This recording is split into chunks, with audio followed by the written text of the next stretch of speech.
Hola amigos y amigas, ¿cómo están? Pues ni me digan porque si están bien o mal me lo paso por los huevos jajajajajajaja.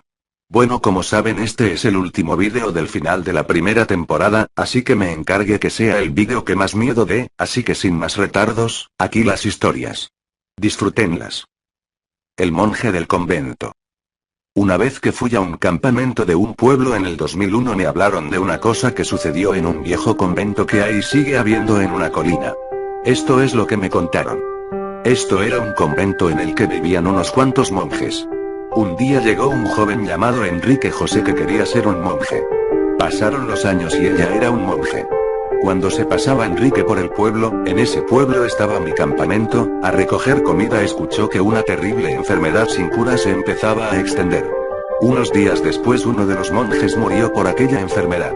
Enrique, que todas las noches estaba en su habitación haciendo sus escrituras y oraciones, oía unas voces extrañas procedentes del pasillo, este se asomaba pero nunca veía nada. Otro día moría otro monje, y así durante unas semanas, Enrique cada noche oía esas voces. Al final estaba él solo en el convento. Una noche en su habitación, estaba Enrique copiando unos textos cuando las volvió a oír, aquellas voces tan estridentes, pero esta vez mucho más cerca de él, como si estuvieran detrás de él. Se asomó al pasillo, no vio nada, y volvió dentro. Mientras volvía a escribir oyó las voces al lado de su oído y se dio rápidamente la vuelta, pero algo le cortó la cabeza dejándole sin vida. La cabeza no se encontró, solo un cuerpo desangrado y tirado en la habitación. Dicen que si vas o pasas cerca de ese convento, que tengas cuidado porque Enrique puede cortarte la cabeza. Esta historia nos la contaron los monitores mientras hacíamos una excursión de campamento hacia el convento, por la noche y... muajajajajaja, quisiera ver sus caras xdxdxddddd. Bueno, aquí la segunda historia. El monje, la leyenda del pueblo de Sevilla. Todo ocurre en un pueblo cercano a Sevilla, Osuna, donde vivimos nosotros.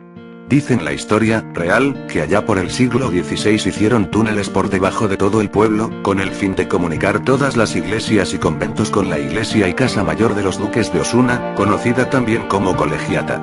El duque murió a muy temprana edad, y la familia se fue de Osuna abandonando la colegiata. Entonces es cuando empieza todo, ya que se rumoreaba que los monjes de clausura se encontraban con las monjas de los conventos en los túneles para mantener relaciones. Como cuentan las personas mayores, una vez una de las monjas se quedó embarazada, no de un monje corriente, sino de un religioso renombrado del cual no recuerdo su nombre.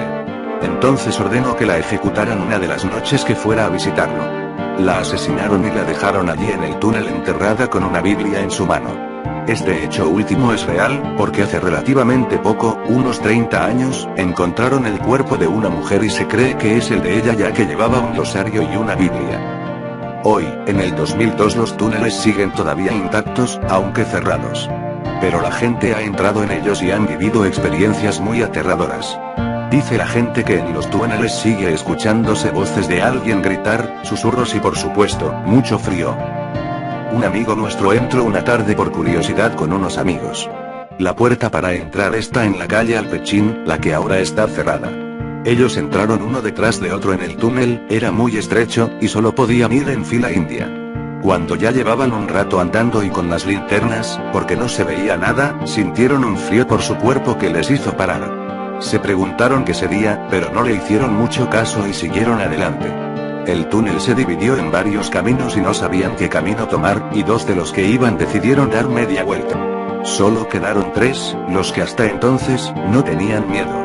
Ya era muy tarde, siguieron los tres por el mismo camino, y sintieron como si alguien les siguiera, y pensaron que era uno de los que antes se habían vuelto. Empezaron a llamarlo, pero no había nadie. Se pusieron nerviosos y escucharon unas voces que venían del fondo, las de una mujer que gritaba de dolor. Creyéndose que eran sus amigos gastándole una broma, siguieron adelante, y al llegar al sitio donde escucharon las voces volvieron a sentir ese frío que sintieron anteriormente, y la voz de dolor ahora detrás de ellos. El sitio ya no era tan estrecho, y se dieron cuenta de que no eran sus amigos porque no había salida y la voz ahora estaba detrás. Entonces salieron a correr aterrorizados y gritando de miedo. Estos gritos retumbaban en todos los túneles y le hacían asustarse más. Uno de ellos tropezó quedándose atrás. Al levantar la vista y mirar hacia atrás vio una extraña figura al fondo acercándose rápidamente, vestido con un hábito. Se levantó y siguió corriendo hasta el fondo del pasillo, llegando así al sitio donde se dividían los túneles. No sabía qué camino coger porque estaba muy nervioso y no se acordaba por dónde vino. Aún podía escuchar las voces de sus amigos, pero no sabía de dónde provenían, pero tomó el camino equivocado. Cuando llevaba rato corriendo se dio cuenta de que ese no era el camino, pero siguió corriendo porque no quería mirar hacia atrás. Las voces de sus amigos ya no se escuchaban, solo su llanto y sus gritos, mientras sus otros dos amigos ya habían salido por el mismo sitio donde habían entrado. Estaban aterrorizados porque no sabían dónde estaba su amigo, pero aún así no volvieron a entrar, se quedaron esperándolo. El que estaba dentro siguió adelante por el pasillo hasta encontrar una pequeña puerta que se encontraba al fondo del pasillo. Empezó a dar golpes y de repente sintió un escalofrío, que según él, le levantó los pelos de la nuca. Se armó de valor y con un golpe seco abrió la puerta. Salió a un extraño salón lleno de cuadros e imágenes de santos, iglesia de la Merced. En ese momento no sabía dónde estaba y corrió por entre los bancos hasta la puerta que suponía él, era la de salida. Tenía tanto miedo que no quería mirar hacia atrás y su corazón estaba a punto de estallar. Al final abrió la puerta porque se podía abrir desde dentro fácilmente y salió al exterior. Siguió corriendo, aterrorizado, y se dio cuenta de dónde estaba. Al mirar hacia atrás, vio la puerta de la iglesia entreabierta, y en el piso de arriba vio cómo se encendía una por una todas las luces y pasando entre ellas una extraña silueta con forma de persona. Este muchacho sigue un tratamiento psiquiátrico desde hace 1 año y dice que aún puede escuchar esa voz en su cabeza. Se dice que todavía sigue esa extraña silueta vagando por los túneles de Osuna y que de vez en cuando se enciende una luz en la iglesia de la Merced. Dicen algunas personas que le han ocurrido sucesos similares dentro de esa iglesia, se mueven cosas solas, se escuchan pasos y voces, se ve una sombra paseando. Bueno, admito que esa historia me puso los pelos del culo de punta. Aquí la tercera historia. El viaje. Luego de haberla leído, cada vez que viajes en subte la recordarás.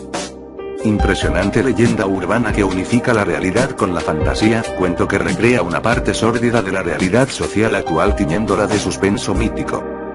Cuentan que los dos jóvenes, luego de arrebatarle la cartera a la anciana, descienden corriendo por la boca del subte, observan cuidadosamente al guardia y asegurándose de no ser vistos saltan los molinetes, corren escaleras abajo riendo victoriosos hasta llegar al andén y allí esperan.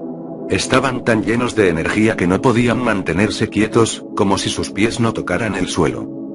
Agitados, movían sus cabezas tratando de ver si alguien venía por ellos, mientras sus manos temblorosas y sudadas se repartían el poco dinero robado. Uno de los dos arrojaba la humilde cartera a un lado de las vías.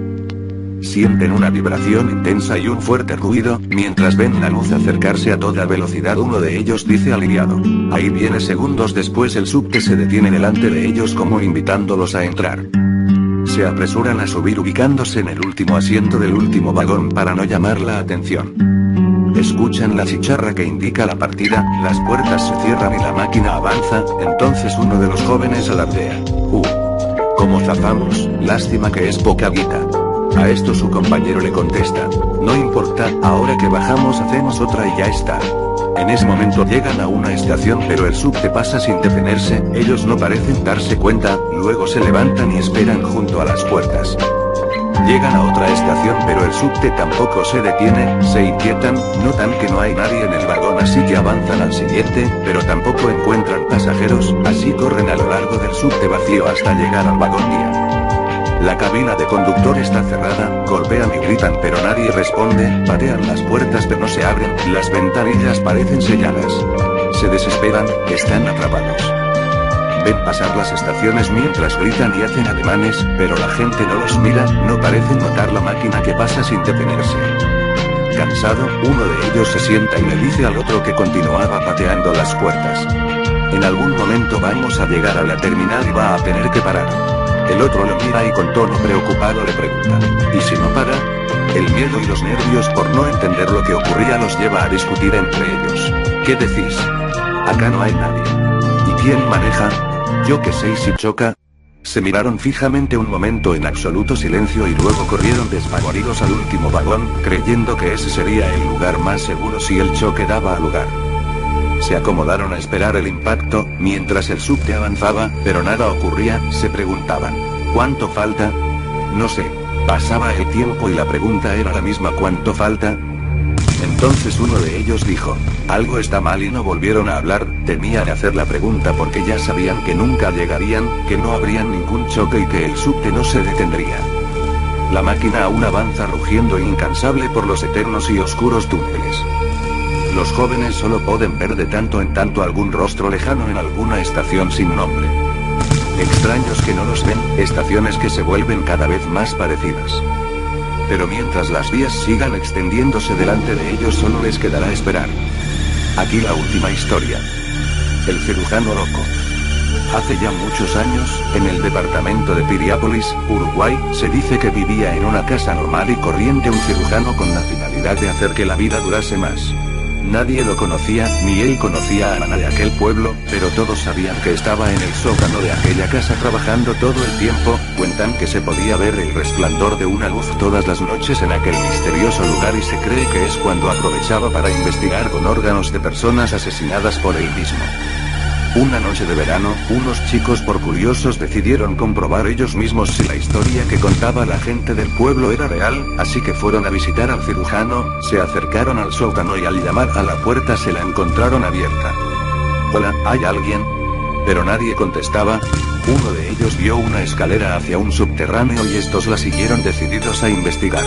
Bajaron cuidadosamente, muy poco a poco y a medida que avanzaban empezaron a vislumbrar el resplandor de una luz tenue, armados de valor y grandes dosis de curiosidad siguieron adelante, uno de ellos se asomó y vio al cirujano sacándole las tripas a un cuerpo de mujer, sorprendido y asustado se quedó inmóvil sin poder reaccionar, solo el grito de atención de aquel despiadado ser los hizo reaccionar gritando llenos de pánico pero de nada les sirvió, el cirujano les atacó con su afilado bisturí y a uno le provocó 5 cortes pero consiguió escapar. El otro quedó adentro y en medio de la pelea por sobrevivir la casa se prendió fuego y allí quedaron para siempre el chico y aquel misterioso cirujano.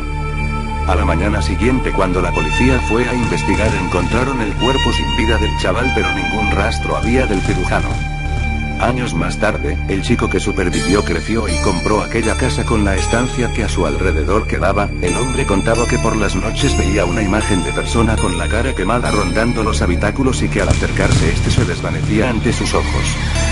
Hoy la casa está totalmente abandonada y todavía hoy se dice que el espíritu de aquel cirujano permanece entre aquellos muros y muchos aseguran ver algunas noches el resplandor de una tenue luz que sale del sótano. Bueno amigos, esto fue todo, gracias por ver el vídeo, espero y las historias hayan sido de su agrado, recuerden suscribirse, pulgar arriba y comentar, ahí pásense por mi canal, gracias por hacer posible crear la primera temporada, un saludo a los que les gustan mis vídeos y a mis suscriptores. Adiós y nos veremos pronto.